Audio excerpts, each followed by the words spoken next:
ஆண்டவரும் இரட்சகரும் மீட்பரும் ஆகிய இயேசு கிறிஸ்துவின் நாமத்தினால உங்கள் யாவருக்கும் என்னுடைய அன்பின் நல் வாழ்த்துக்களை தெரிவித்துக் கொள்கிறேன்.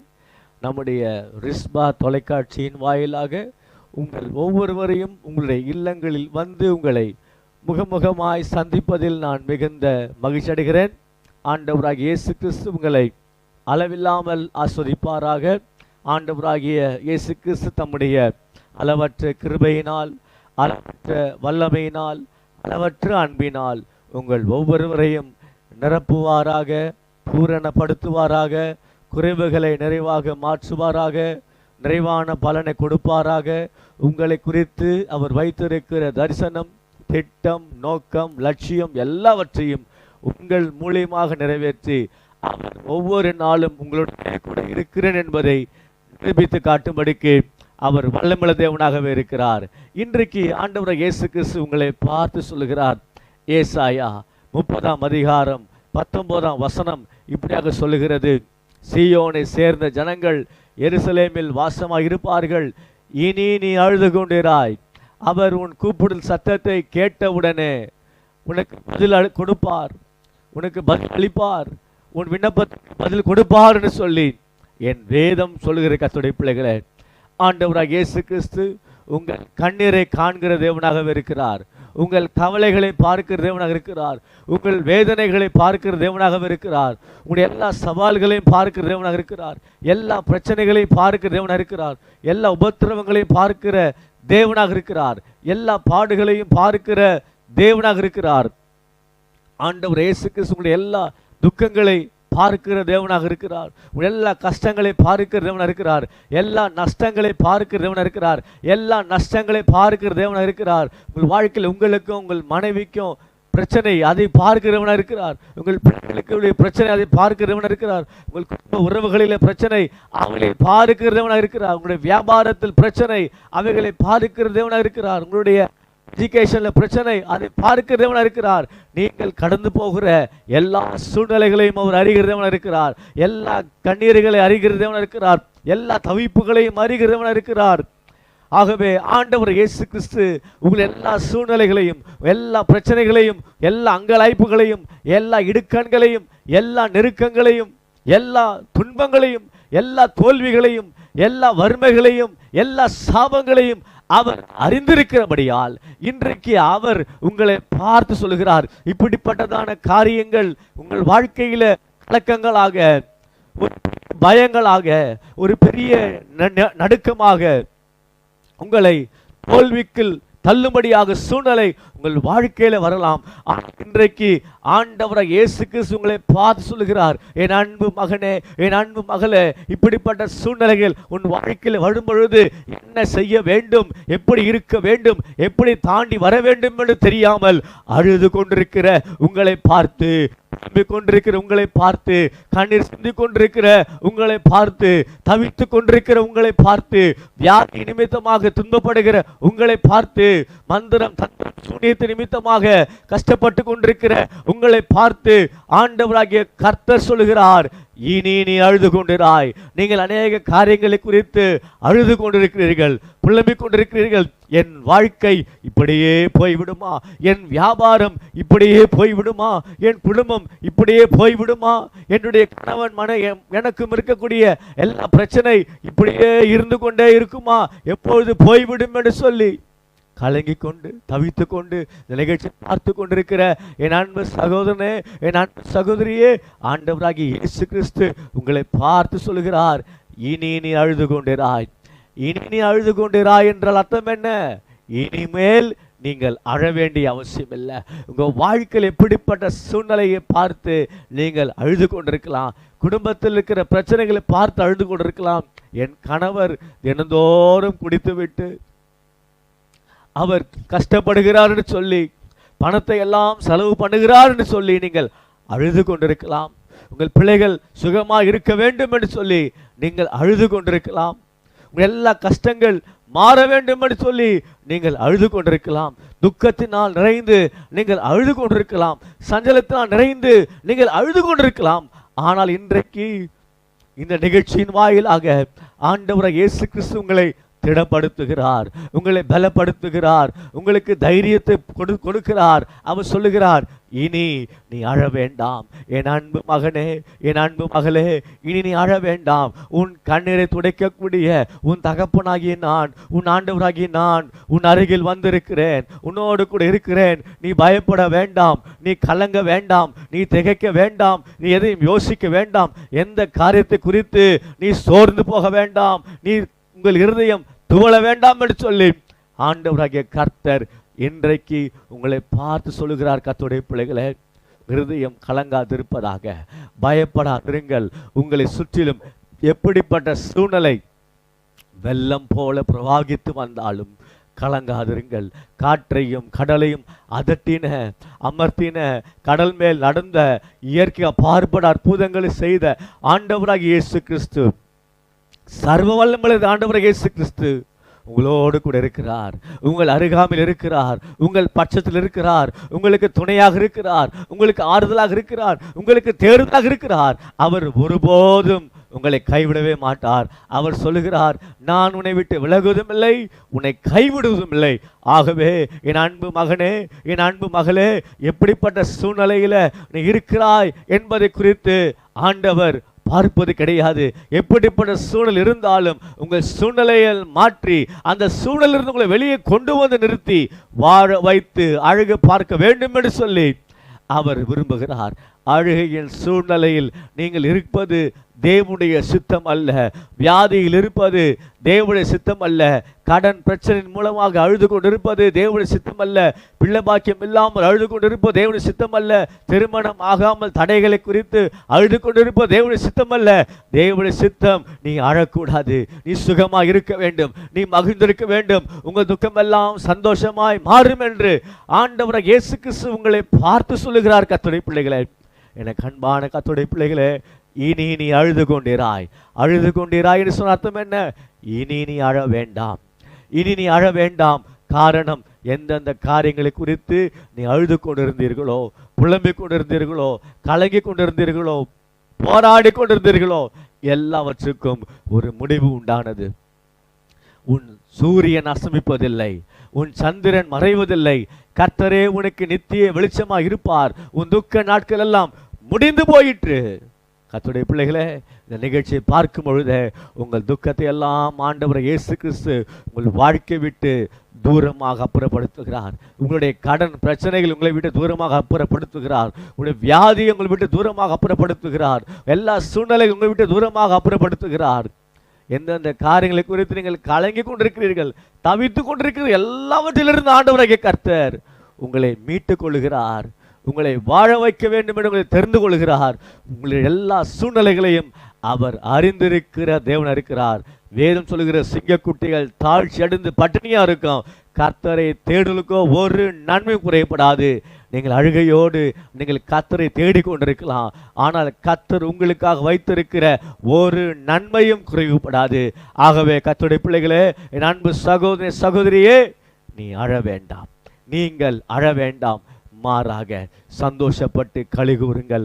காரணம், ஆண்டவராகிய இயேசு கிறிஸ்து உங்கள் கண்ணீரை பார்த்து விட்டார், உங்கள் வேதனையை அறிந்து விட்டார், உங்கள் புலம்பலை அவர் கேட்டு விட்டார். ஆகவே தைரியம் கொள்ளுங்கள், ஆண்டவர் இயேசு கிறிஸ்து மீது நம்பிக்கை வையுங்கள். ஆண்டவர் இயேசு கிறிஸ்து உங்கள் எல்லா கண்ணீரை துடைத்து, நீங்கள் விரும்புகிற வாழ்க்கை அல்ல, உங்களை குறித்து அவர் விரும்புகிற மேன்மையான வாழ்க்கை, உயர்வான வாழ்க்கை, வெற்றி உள்ள வாழ்க்கை, சுகமுள்ள வாழ்க்கை, ஆரோக்கியமுள்ள வாழ்க்கை, விடுதலுள்ள ஒரு வாழ்க்கை, நிறைவான ஒரு வாழ்க்கை, ஒன்றும் குறைவில்லாமல் எல்லாவற்றிலும் வாழ்ந்து சுகித்திருக்கக்கூடிய வாழ்க்கையை உங்களுக்கு கொடுத்து உங்களை வாழ வைத்து அழகுபடுத்துவாராக. ஆகவே கர்த்தருடைய பிள்ளைகளே, நீங்கள் எப்படிப்பட்ட சூழ்நிலை இருந்தாலும் கவலைப்படாதிருங்கள். உங்கள் சூழ்நிலையை ஆண்டவராகிய இயேசு கிறிஸ்துவினால் மாற்ற முடியும். இயேசு நல்லவராக இருக்கிறார். இயேசு கிறிஸ்து 2000 ஆண்டுகளுக்கு முன்பாக சிலுவையில் அறையப்பட்டு ரத்தம் சிந்தி மரித்து அடக்கம் பண்ணப்பட்டு 3ஆம் நாள் உயிரோடு கூட எழுந்த இயேசு கிறிஸ்து இன்றைக்கும் உயிரோடு இருக்கிறார். இன்றைக்கும் இயேசு ஜீவிக்கிறார். அந்த ஆண்டவராகிய இயேசு கிறிஸ்து உங்கள் வாழ்க்கையில கடந்து வந்து எல்லா கண்ணீரை துடைத்து உங்களை சந்தோஷத்தினால், மகிழ்ச்சியினால் நிறைவாய் அலங்கரிக்க வேண்டும் என்று விரும்புகிறார். வேறு சொல்கிறது, கர்த்தரால் மீட்கப்பட்டவர்கள் ஆனந்த களிப்புடன் பாடி சியோனுக்கு திரும்புவார்கள். நித்திய மகிழ்ச்சி அவர்கள் தலைமையில் இருக்கும். சஞ்சலமும் தவிப்பும் ஓடி போகும் என்று வேறு சொல்லுகிற கர்த்தருடைய பிள்ளைகளே, ஆகவே நீங்கள் அழ வேண்டாம். எல்லா சஞ்சலங்களும் எல்லா தவிப்புகளையும் ஆண்டவராய் இயேசு கிறிஸ்து உங்களுடைய வாழ்க்கை விட்டு, உங்களுடைய வியாபாரத்தை விட்டு, உங்களுடைய சரித்தை விட்டு அப்புறப்படுத்தி உங்களை வாழ வைத்து அழகுபடுத்துவார். ஆண்டவராய் இயேசு கிறிஸ்து இந்த வார்த்தையின்படியே உங்களை ஆசீர்வதிக்கும்படியாக உங்களுக்காக நான் ஜெபிக்க போகிறேன். அன்பின் பரலோக பிதாவே, இந்த நல்ல வேலைக்காய் உம்மை துதிக்கிறேன், உம்மை ஸ்தோத்திரிக்கிறேன். ஆண்டவரே, நீர் இந்த அடிமைக்கு கொடுத்த இந்த வார்த்தையை ஆண்டவரே உங்களுடைய பிள்ளைகளுக்கு நான் பேசியிருக்கிறேன். நீங்கள் சொன்ன இனி அழுது கொண்டிராய். ஆண்டவரே, நீ அழுது கொண்டிராய் என்று அர்த்தம் என்ன? இனி நீ அழ வேண்டாம். நீ சுகமாக இருக்க வேண்டும், நீ ஆரோக்கியமாக இருக்க வேண்டும், நிம்மதியுள்ள ஒரு வாழ்க்கை வாழ வேண்டும், சமாதானமுள்ள ஒரு வாழ்க்கை வாழ வேண்டும், சந்தோஷமுள்ள ஒரு வாழ்க்கை வாழ வேண்டும், வேதனை நீங்கின வாழ்க்கை வாழ வேண்டும், ஒரு ஆசீர்வாதமுள்ள ஒரு வாழ்க்கை வாழ வேண்டும், ஒரு ஐஸ்வர்யமுள்ள ஒரு வாழ்க்கை வாழ வேண்டும், பசுத்தமுள்ள ஒரு வாழ்க்கை வாழ வேண்டும், கடவுளுக்கு பிரியமா இருக்கிற வாழ்க்கை வாழ வேண்டும் என்று சொல்லி ஆண்டவராகிய கர்த்தர் விரும்புகிறார் என்கிறதான வார்த்தையை இந்த பிள்ளைகளோடு கூட அடிமை பகிர்ந்திருக்கிறேன். இந்த வார்த்தை மூலமாக ஒவ்வொருவருக்கும் ஆண்டவரே நீர் அற்புதம் செய்வீராக. சாதாரண அற்புதம் அல்லப்பா, இயற்கைக்கு அப்பாற்பட்ட அற்புதங்களை செய்வீராக. ஆண்டவர் யாரெல்லாம் அழுகையோடு, சஞ்சலங்களோடு, வேதனைகளோடு, துக்கங்களோடு, ஆண்டவரே துயரங்களோடு, தற்கொலை எண்ணங்களோடு நிகழ்ச்சியை பார்த்து கொண்டிருக்கிறார்களோ, ஒவ்வொரு வாழ்க்கையிலையும் ஆண்டவராக இயேசுவே நீர் கடந்து வருவீராக. ஆண்டவருடைய ஒரு தொடுதல் ஒவ்வொரு வாழ்க்கையில் அற்புதங்களை செய்யுமே ஆண்டவரே. ஆகவே ஒவ்வொருவரையும், ஒவ்வொரு சகோதரிகளையும், ஒவ்வொரு பெரியோர் சிறியோரையும் ஆண்டவரே உங்கள் தழும்புகளை கரம் தொடும்படிக்கு ஜெபிக்கிறேன் ஆண்டவர் கர்த்தாவே. அப்பா, நீங்கள் சொன்னீங்களே, என் தழும்புகளால் குணமானீர்கள், வார்த்தை அனுப்பி குணமாக்குவேன் சொன்னது போல, நானே உன் பரிகாரியாக கர்த்தர்ன்னு சொன்னது போல, வியாதியை உன்னை விட்டு விலக்குவேன் சொன்னது போல, ஆண்டவரே இப்படி தழும்புகளை கரம் ஒவ்வொருவரையும் தொட்டு பரிபூர்ண சுகத்தை கொடுக்கும்படிக்கு ஜெபிக்கிறேன். ஆண்டவரே, படுக்கையில் நிகழ்ச்சியை பார்த்து கொண்டிருக்கிற, வியாதியில் பார்த்து கொண்டிருக்கிற, மரண படுக்கையில் பார்த்து கொண்டிருக்கிற, சுகவீனத்தோடு பார்த்து கொண்டிருக்கிற, கேன்சர் வியாதியோடு பார்த்து கொண்டிருக்கிற, அல்சர் வியாதியோடு பார்த்து கொண்டிருக்கிற, மூளை சம்பந்தப்பட்ட பிரச்சனையோடு பார்த்து கொண்டிருக்கிற, உச்சந்தலையில் உள்ளங்கால் வரைக்கும் என்னென்ன பிரச்சனையோடு ஜனங்கள் பார்த்து கொண்டிருக்கிறார்களோ, சகோதரிகள் பார்த்து கொண்டிருக்கிறார்களோ, ஒவ்வொருவருக்கும் ஆண்டவரே விடுதலை கொடுக்கும்படிக்கு ஜெபிக்கிறேன், சுகத்தை கொடுக்கும்படிக்கு ஜெபிக்கிறேன், ஆரோக்கியத்தை வர்ஷிக்கும்படிக்கு ஜெபிக்கிறேன் ஆண்டவரே. ஆண்டவர் எல்லா இருதயத்தில் சம்பந்தப்பட்ட எல்லா வியாதிகள் சுகம் அடைவதாக, கல்லீரல் சம்பந்தப்பட்ட வியாதிகள் சுகம் அடைவதாக, நுரையீரல் சம்பந்தப்பட்ட வியாதிகள் சுகம் அடைவதாக, ஆண்டவரே கர்த்தாவே சிறுநீரக சம்பந்தப்பட்ட எல்லா வியாதிகள் சுகம் அடைவதாக, எலும்பு சம்பந்தப்பட்ட எல்லா வியாதிகள் சுகம் அடைவதாக, எல்லா சைனஸ் ப்ராப்ளம் சுகம் அடைவதாக, ஆண்டவரே மைக்ரேன் ஹெட்டேக்கெல்லாம் இயேசுவின் நாமத்தில் சுகம் அடைவதாக என இயேசுவின் நாமம் ஜெபிக்கிறேன் ஆண்டவரே. அப்பா, ஒவ்வொரு வாழ்க்கையில் சுகத்தை பேசுகிறேன், விடுதலையை பேசுகிறேன், வாழ்வை பேசுகிறேன், வெற்றியை பேசுகிறேன். திருமணமாகி குழந்தை பாக்கியம் இல்லாமல் நிகழ்ச்சி பார்த்து கொண்டிருக்கிற ஒவ்வொரு குடும்பத்துக்கும், ஒவ்வொரு தம்பதிகளுக்கும் திருமண பாக்கியத்தை ஆண்டவரே கைகூடி ஆண்டவரை வர பண்ணும்படிக்கு ஜெபிக்கிறேன் கர்த்தாவே. அப்போ கர்ப்பம் தரிக்காது இருக்கிற ஒவ்வொரு கர்ப்பங்களும் கர்ப்பம் தரிக்கும்படிக்கு இயேசுவின் நாமத்தில் நான் ஜெபிக்கிறேன் ஆண்டவரை கர்த்தாவே. ஜெபிக்கும் பொழுது ஒவ்வொரு வாழ்க்கையில் அற்புதங்கள் நடைபெறுவதற்காய் உம்மை துதிக்கிறேன், ஸ்தோத்திரிக்கிறேன் ஆண்டவரே. உங்கள் தழும்புகளை கரம் ஒவ்வொருவரையும் தொடுகிறபடியால் ஸ்தோத்திரம், நிரப்புகிறபடியால் ஸ்தோத்திரம். அப்பா, ஜெபிக்கும் பொழுது அநேகர் இப்படி வல்லமையினால கர்த்தாவே நிரப்பப்பட்டு கொண்டிருக்கிறார்கள், விடுதலை பெற்றுக் கொண்டிருக்கிறார்கள், சுகத்தை பெற்றுக் கொண்டிருக்கிறார்கள், சந்தோஷத்தை அடைந்து கொண்டிருக்கிறார்கள். அதற்காக நன்றியோடு துதிக்கிறேன், ஸ்தோத்திரிக்கிறேன் ஆண்டவரே. அப்போ கர்த்தாவே எல்லா சூழ்நிலையில் மாறுவதாக, பிரிந்து போன கணவன் மனைவி சேரும்படிக்கு ஜெபிக்கிறேன். யாருக்கெல்லாம் திருமண தடைகள் இருக்கு, எல்லா தடைகள் நீங்கும்படிக்கு ஜெபிக்கிறேன். யாரெல்லாம் வேலை வாய்ப்பு இல்லாமல் நிகழ்ச்சி பார்த்து கொண்டிருக்கிறார்களோ, ஒவ்வொருக்கும் நல்ல வேலை கர்த்தாவே கிடைக்க பண்ணும்படிக்கு ஜெபிக்கிறோம். எதிர்பார்த்ததை விட அதிகமான சம்பளம் கிடைக்கக்கூடிய வேலையை ஒவ்வொருக்கும் கொடுக்கும்படிக்கு ஜெபிக்கிறேன் ஆண்டவர் கர்த்தாவே. யாரெல்லாம் வறுமையோடு ஆண்டவரே கர்த்தாவே நிகழ்ச்சியை பார்த்து கொண்டிருக்கிறார்களோ, ஒவ்வொரு வாழ்க்கையில் வறுமையின் சூழ்நிலைகள் மாறுவதாக, இப்படி தெய்வீக ஆசீர்வாதம் ஒவ்வொரு வாழ்க்கையில கடந்து வரும்படிக்கு ஜெபிக்கிறேன். யாரெல்லாம் சொந்த வீடு இல்லாமல் நிகழ்ச்சி பார்த்து கொண்டிருக்கிறார்களோ, ஒவ்வொருவருக்கும் சொந்த வீடுகளை கொடுத்து ஆண்டவரே மகிழ பண்ணும்படிக்கு ஜெபிக்கிறேன். யாரெல்லாம் வீடு கட்டுகிற சூழ்நிலை பாதியில் நிற்கிறதோ, ஒவ்வொரு சீக்கிரம் வீடு கட்டி முடிக்கக்கூடிய சூழ்நிலை உண்டாவ ஜெபிக்கிறேன் ஆண்டவரே. எல்லா கண்ணீருக்கும் நீர் பதில் கொடுத்ததுக்காய் நன்றி, கண்ணீரெல்லாம் பிடித்ததுக்காய் நன்றி. மகிழ்ச்சியினால் ஒவ்வொருவரும் நிரப்பினதுக்காய் நன்றி செலுத்துகிறோம் ஆண்டவரே. ஆண்டவரே உமக்கே மகிமை செலுத்துகிறோம். எல்லாரையும் கருத்தில் ஒப்பு கொடுக்கிறோம் ஆண்டவரே. சிறியோர் பெரிய ஒவ்வொரு கருத்தில் ஒப்பு கொடுக்கிறோம். ஒவ்வொரு சிறு பிள்ளைகளை ஒப்பு கொடுக்கிறோம் ஆண்டவரே. கண்டு பிறந்த குழந்தைகள் இருக்கக்கூடிய எல்லா பிரச்சனைகள், எல்லா பாதிப்புகள் இயேசுவின் நாமத்தினால சுகம் அடைவதாக நான் ஜெபிக்கிறேன் ஆண்டவரே. அப்பா, நீ விடுதலை கொடுத்ததுக்காய் நன்றி, சுகம் தந்ததுக்காய் நன்றி. தழும்புகளை கரம் ஒவ்வொரு தொட்டு ஜெபிக்கும் பொழுது பரிபூர்ண விடுதலை தந்ததுக்காய் நன்றி செலுத்துகிறோம் ஆண்டவர். எனக்கு தந்திருக்கிற அதிகாரத்தை பயன்படுத்துகிறேன். எனக்கு தந்திருக்க சுகமளிக்கிற வல்லமை மூலமாக ஒவ்வொரு வாழ்க்கை சுகத்தை நான் கட்டவிழ்க்கிறேன் இயேசுவின் நாமத்தினால. ஒவ்வொரு சுகத்தை பெற்றுக்கொள்ள, ஆரோக்கியத்தை பெற்றுக்கொள்ள, விடுதலை பெற்றுக்கொள்ள ஆண்டவரே நீர் கிருபை கொடுப்பீராக ஆண்டவரே. இந்த நாமத்தை மையப்பட்டுக் கொள்ளுங்க. இது முதற்கொண்டு ஒவ்வொரு கர்த்தாவே துக்கமாக இல்லாமல் சுகமாக இருக்க, சந்தோஷமாக இருக்க ஆண்டவரே கிருபை செய்வீராக. இனி நீ அழுது கொண்டிராய். நீ அழ வேண்டுவது தேவனுடைய சித்தம் அல்ல, அழுது கொண்டிருப்பது தேவனுடைய சித்தம் அல்ல. கர்த்தாவே ஒவ்வொரு சுகமாக இருக்க பண்ணுங்க, சந்தோஷமாய் வாழ உதவி செய்வீராக ஆண்டவரே. உமக்கே மகிமை, உமக்கே துதி, உமக்கே புகழ். இயேசுவின் மூலம் ஜெபிக்கிறோம் நல்ல பிதாவே, ஆமென், ஆமென். அன்புக்குரிய கர்த்தருடைய பிள்ளைகளே, ஆண்டவரை இயேசு கிறிஸ்து உங்களை ஆஸ்வதிப்பாராக. இனி நீங்கள் அழ வேண்டிய அவசியமில்லை. ஏனென்று சொன்னால், நீங்கள் அழுது கொண்டிருப்பது தேவனுடைய சித்தம் அல்ல. மாறாக நீங்கள் சுகமாக இருக்க வேண்டும், ஆரோக்கியமாக இருக்க வேண்டும், பலத்தோடு இருக்க வேண்டும், தீர்காயுசோடு இருக்க வேண்டும், எல்லாவற்றிலும் வாழ்ந்து சுகமாக இருக்க வேண்டும் என்பதே உங்களை குறித்து ஆண்டவராகிய இயேசு கிறிஸ்துவின் சித்தமாக இருக்கிறபடியால் ஆண்டவர் இயேசு கிறிஸ்து இந்த வார்த்தையின்படியே, வல்லமில்ல வார்த்தையின்படியே, இந்த வாக்கு தத்துவத்தின் வார்த்தையின்படியே உங்களை அளவில்லாமல் ஆசீர்வதித்து உங்கள் கண்ணீரை துடைத்து சந்தோஷத்தால் உங்கள் நிரப்பி வாழ வைத்து அழகுபடுத்துவாராக.